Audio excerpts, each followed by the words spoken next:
Денес патриотизам значи македонскиот народ, македонскиот дом, да го прошириме во европскиот дом.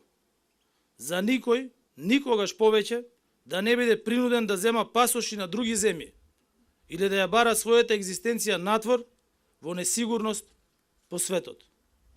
Антиевропската агенда е спротивно на она што значи патриотизам денес.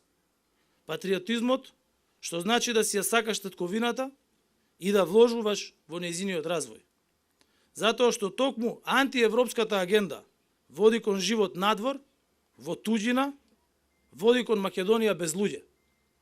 А само тоа значи закана за македонската држава, македонскиот јазик и македонскиот идентитет.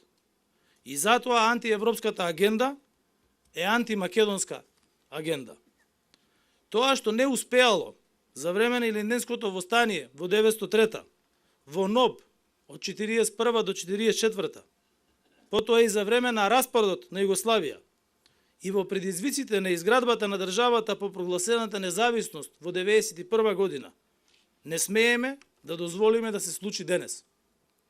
Во 2023 година, во цивилизацијски напредниот 21 век, современа, демократска, мултиетничка, напредна Република Северна Македонија, полноправна членка на Обединетите нации, членка на НАТО, држава која почна преговори со Европската Унија и една членка на Европската Унија, некој со антиевропска агенда се обидува да ја врати во мрачното и мачно минато, кое е надминато.